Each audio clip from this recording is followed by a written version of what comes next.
Hey there, coming to you live from Quarantine Central again. Some of you may have noticed I have shaved, and I am not necessarily prettier, but you can see more of my skin, and that is because I always shave for important life events like my wedding, the birth of my child, and voting in presidential elections. So you get clean shaven, Mr. Katashevitz today. Second note, I will not be available on Wednesday. This is Wednesday's assignment. If you need anything, you can email me. I'm probably not going to check it though. Presidential elections are my Super Bowl.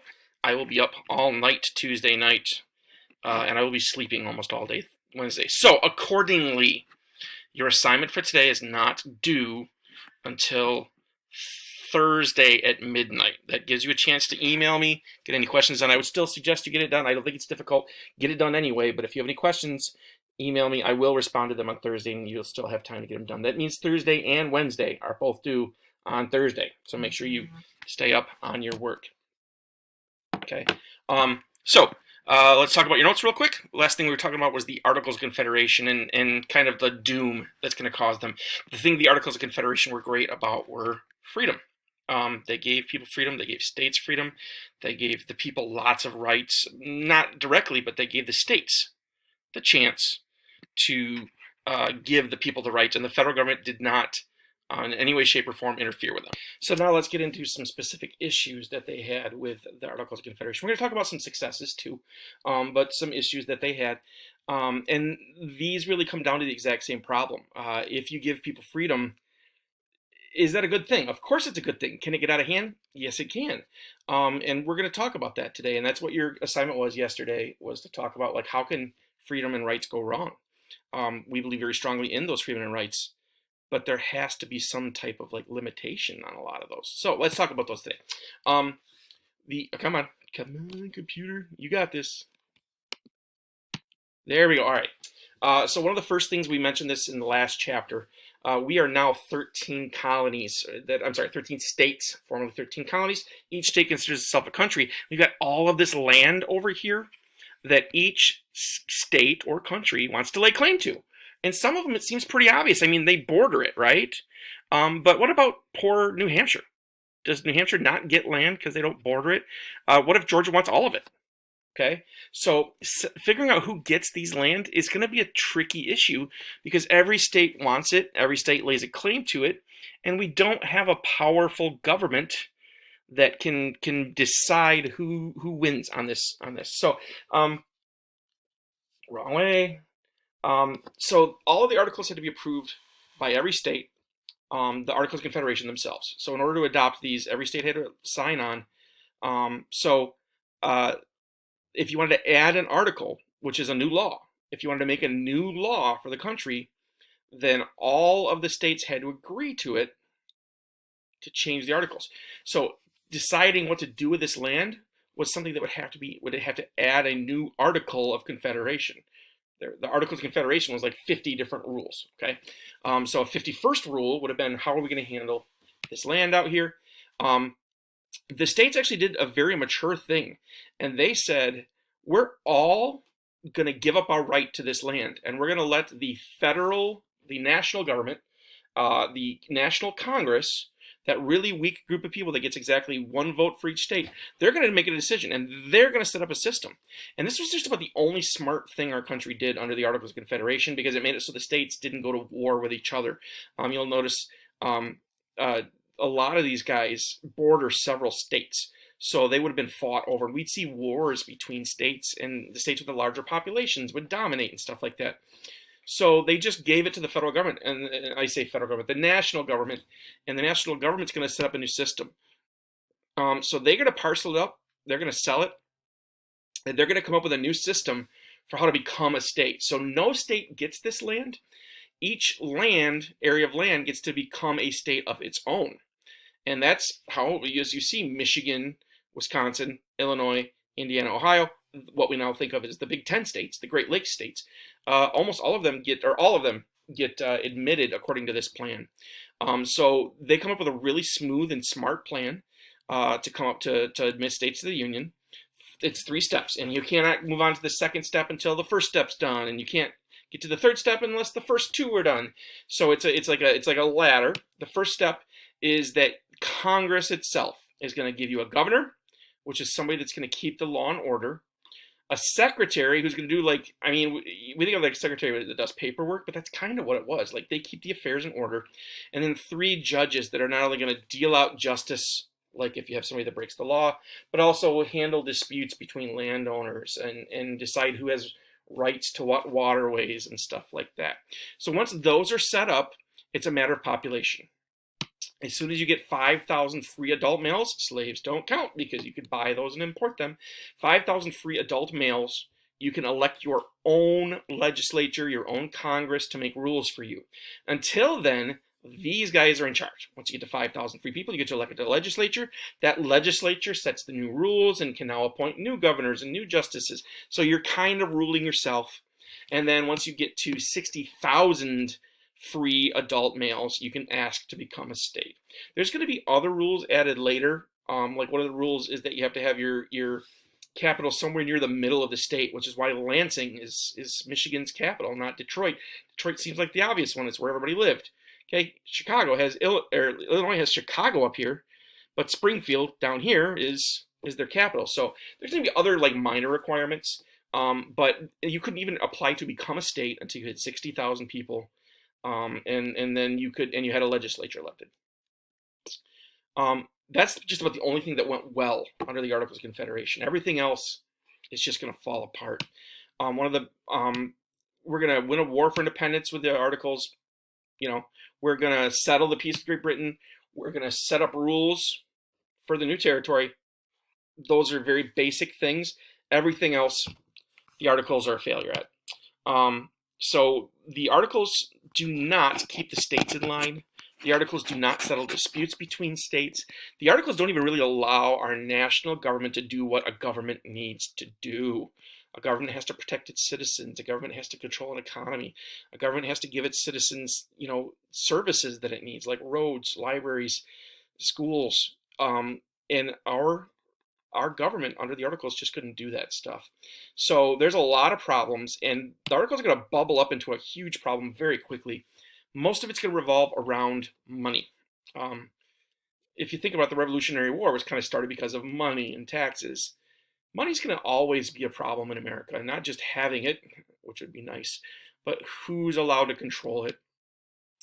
So each state set their own taxes, and they could tax whoever they wanted, and most American citizens don't want to be taxed.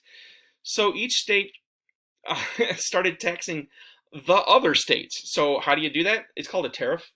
Since each state was considered a country, anytime a good entered your country, you could charge it a tax. That's what a tariff is. So every time Pennsylvania sent a load of wheat into New York would charge a tax on that. We still tariff things in America today. It's far less common, but that was a big war we had in the last few years. We had a tariff war with China where we raised tariffs on them, so anything they sent here was taxed, and then they raised tariffs on us. Anything we sent there was taxed. So they're taxing the crap out of each other. And one of the problems with tariffs is it kills trade. It makes it so they don't want to trade with each other. If I'm going to have to pay a huge tax to sell you something, I'm just not going to sell you something. So it kills trade.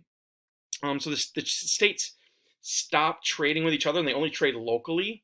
And that kind of hurts everybody. Because eventually, let's say you make a carpet. Let's say you make carpets for a living. Eventually everybody's got a carpet. And you need to sell that carpet to your neighboring state. Or let's say, everybody in your area has a copper pot. Well, those are pretty durable. You only need one.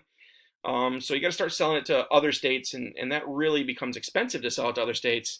And it starts killing our economy. Each state printed their own money. So here's some examples there's a North Carolina money. That's Arkansas comes later. But each state had their own money, and each state would only take their own money. So if you want to trade across the border, there wasn't a place like a bank nowadays. If you go to the bank nowadays, you can exchange your money. It didn't exist back then.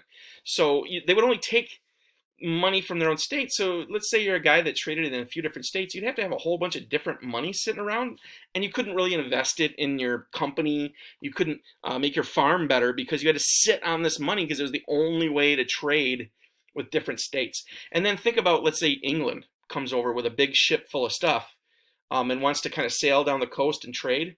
it's going to get confusing and it's super annoying. So they can go to another country and just have one, or they can come to the United States of America and have to deal with 13 different currencies. On top of that, and that's just making it difficult to make a living in America. Remember, a big deal with America was you could make a living. That was the opportunity that America offered. And then other states or other countries, states, did not respect America. We were tiny. All 13 colonies combined was tiny. The city of London and its suburbs had more people than all of the 13 colonies, if you don't count slaves, okay, which they didn't back then. So we were, as a 13 states, we were tiny. And then you break it up into 13, like New York State, probably the biggest one, is going to have like 60, 70,000 people or something like that in it. We are tiny. We are separated. We are not cooperating with each other. So other countries don't really feel the need to respect us. We were supposed to kick the British out of the territory west of the Appalachian Mountains. They just simply don't leave because we can't force them. We don't have an army. And we don't even have, like, states claimed that area, but then gave up the rights to it. So they're just going to chill. They're going to act like that the war never happened, and they're going to stay out there. Spanish refused to let Americans use the Mississippi River. As we move out west, our goods need to use the Mississippi River to get out to the rest of the world. The Mississippi River is a fast way to move goods to the rest of the country. To the rest of the world, rather than take it overland to the East Coast. And so we're really close to going to war with Spain. And then we get Shays' Rebellion. And Shays' Rebellion is kind of the nail in the coffin of the Articles of Confederation. And it's not because of how damaging it was. It just scared the bejesus out of the Americans. So in the mid-1780s, because of all the problems with the money and the trade and everything, we hit an economic depression. It's really hard to get by in this mid-1780s. Only 10 years after the Revolution, only 10 years into the Articles of Confederation. And this was particularly going to hit farmers the hardest.